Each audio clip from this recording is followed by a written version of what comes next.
Saudações rubro-negras, parabéns torcedor do Flamengo. Antes o assunto era: o Flamengo vai ser rebaixado nesse Carioca? O Flamengo vai jogar o quadrangular do rebaixamento contra Maricá, contra Nova Iguaçu, Portuguesa da Ilha? Não, meus amigos. O Flamengo se classificou e agora o Flamengo elimina o Botafogo no Engenhão e está nas semifinais do Campeonato Carioca. Vamos repercutir um pouquinho do que foi esse clássico, vitória do Mengão por 2-1.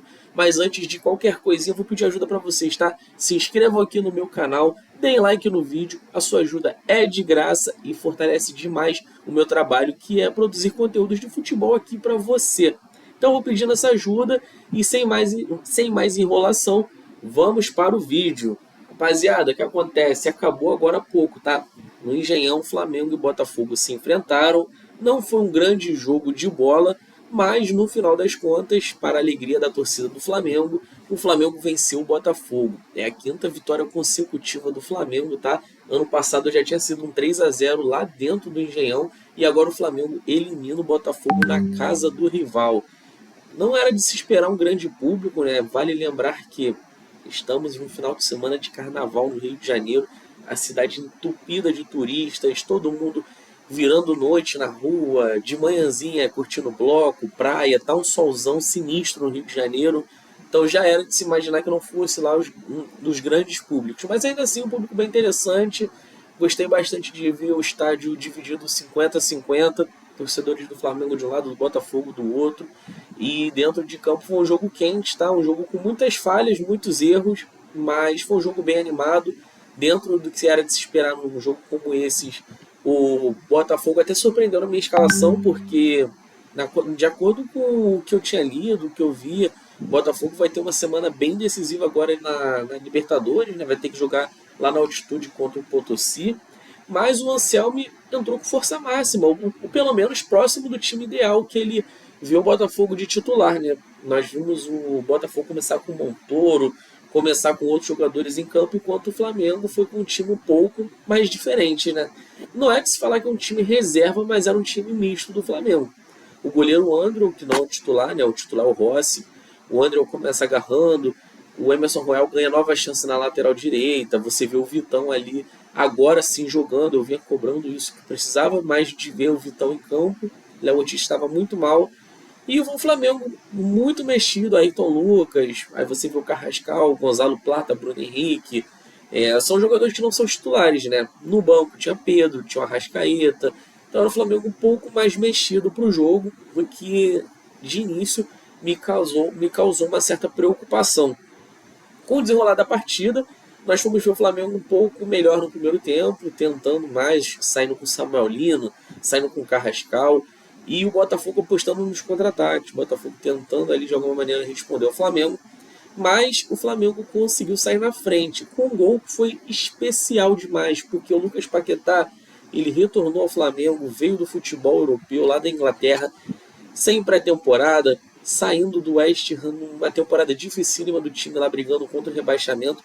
Já chega no Flamengo tendo que resolver Supercopa contra o Corinthians, Flamengo ali na beira do quadrangular do rebaixamento no estadual, Paquetá sofrendo alguma pressão por não estar jogando tão bem quanto poderia, por ter falhado no lance que foi gol do Internacional. Ele precisava desse gol, o Paquetá já vinha melhorando bastante, eu já havia alertado isso para vocês que estão acompanhando meus vídeos aqui. No jogo contra o Sampaio Corrêa, o Paquetá ali já teve a virada de chave, só que ainda assim era um adversário muito mais fraco, né? E hoje nós vimos a comprovação de que, de verdade, a fase do Paquetá é boa. Ele jogou muito bem contra o Botafogo, fez gol, um tapa de qualidade ali na assistência do Bruno Henrique. Esse gol foi muito interessante em várias camadas, porque primeiro ele surge com a pressão alta do Flamengo. A bola está no pé do goleiro Neto, que foi o grande vilão do torcedor do Botafogo hoje. E o Carrascal faz a pressão alta, ele parte para cima do Neto para forçar o chutão do goleiro do Botafogo. E aí o Flamengo vence a disputa de bola com o Vitão, que eu repito, o Vitão é titular do Flamengo, tá? O Vitão precisa ser titular nesse momento. Ele recupera a bola e o Flamengo consegue articular um contra-ataque meio que inesperado para o Botafogo.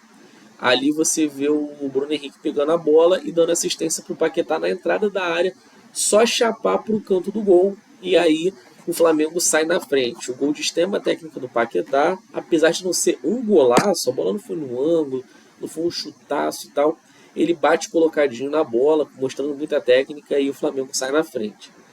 O segundo tempo é aquela coisa, o Botafogo teve que sair para o jogo, apresentou muito mais dificuldades, vinha pressionando, e o Botafogo consegue um empate com o Alexander Barbosa, que é um zagueirão pro Botafogo lá, cara alto, um cara identificado com o torcedor, é um cara que está sempre honrando a camisa do time dele. Ele salta muito bem em cima do Eric Pulgar, leva vantagem aérea, o Botafogo já estava levando vantagem aérea em cima do Flamengo nessa altura do jogo. E o André, um pouco adiantado, um pouco sem tempo de bola, uma saída meio esquisita do gol, ele não consegue tocar na bola e o Botafogo empata. Eu tenho uma crítica com o André, que eu já tinha visto isso com o Sampaio Corrêa. Ele fica muito adiantado do gol, e o único gol do Sampaio Corrêa naquela goleada foi um chute de fora da área despretensioso, e o André adiantado ele toma de cobertura. Hoje ele não estava tão adiantado na hora do gol, mas ainda assim estava mal colocado. Ele estava uns 2, 3 passos para frente, e na hora de saltar para fazer a defesa isso faz total diferença. A bola que o Alexander Barbosa cabeceia estava ainda fazendo a curva para cima, e o André tendo que correr para trás para recuperar os segundos ali, não teve a elasticidade que era necessária para defender a cabeçada. O Botafogo empatou, o Botafogo ficou bem mais vivo no jogo, a torcida veio junto, o Matheus Martins tentando ali a todo momento se incomodar o ataque do Botafogo, a defesa do Flamengo. Só que aí que entra um fator chave que inclusive foi muito bem falado na transmissão do GE, que aí o Anselmo começa a fazer as alterações, porque ele entra com o time titular, o Botafogo meio que já perde um pouco da perna. Já tinha perdido o Danilo no primeiro tempo, perde o Montoro, e aí o Botafogo se desfaz. O Arthur Cabral entra muito mal no jogo, praticamente não toca na bola, e o Flamengo começa a entrar jogadores ali, né, que fazem a diferença. Entra o Arrascaeta, começam a entrar outras figuras ali que dão o nível que o Flamengo imagina. Se de um lado os melhores do Botafogo estavam saindo, do lado do Flamengo os melhores estavam entrando. E aí o Flamengo consegue ditar o ritmo do jogo e logo em seguida marca o gol com o Eric Pulgar. A falha do Neto é verdade que é uma falha, ele rebate a bola para dentro da área, assim como já havia acontecido no outro clássico contra o Fluminense, né, que o Lúcio Acosta faz o gol dando lençol, né, uma cavadinha em cima dele e faz de cabeça. O Neto hoje repete essa mesma falha, dá um rebote e o Eric Pulgar vai lá conferir. O Flamengo venceu com mérito, o Flamengo jogou bem, foi preciso no ataque. Eric Pulgar novamente fazendo gol, já tinha feito gol contra o Vitória antes, fez gol hoje de novo. Então, mostrando que o chileno está em grandíssima fase, jogador extremamente querido pelo torcedor, virou ídolo do Flamengo, tá? É campeão de Libertadores, é campeão de Copa do Brasil, campeão brasileiro. Em questão de títulos, o Pulgar na história do Flamengo está marcado. E essa idolatria vai aumentando, porque além dele marcar bem, além dele ser o carregador de piano, o cara que faz muitas vezes o trabalho sujo dos jogadores, ele aparece na frente, faz o gol, ele participa. E é um jogador muito querido pela torcida. Então, belíssima trajetória do Pulgar no Flamengo, uma trajetória de resiliência. Chega em 2022, não tem muito espaço, parecia que não ia vingar. Daqui a pouco as coisas começam a acontecer e o Pulgar vira um volante titular desse Flamengo extremamente vencedor há 3, 4 anos aí. Então é esse o jogador que o Flamengo tem. Então, parabéns ao Eric Pulgar, parabéns ao Lucas Paquetá. Essa vitória no Clássico de hoje foi muito importante o Flamengo poderia ter sido eliminado hoje do Campeonato Carioca, o Flamengo poderia estar no quadrangular do rebaixamento, mas o Flamengo refez a sua história, corrigiu a rota a tempo, e agora o Flamengo pega o Madureira na semifinal. E aí, meus amigos, com o maior respeito do mundo ao Madureira, que é um time tradicionalíssimo, é um time que praticamente está aí há 3, 4 décadas, talvez, na primeira divisão do Campeonato Carioca. O Flamengo é muito mais favorito, o Flamengo tem bem mais time, e nesse chaveamento o Flamengo ainda conseguiu, entre aspas, ter um adversário mais acessível pela frente. O Vasco, que já está na semifinal, vai pegar o vencedor de Fluminense e Bangu. A tendência é que seja o Fluminense, então podemos ver de um lado a semifinal ser Vasco e Fluminense e do outro Flamengo e Madureira. Se tudo correr dentro do previsto, é Flamengo mais um na final.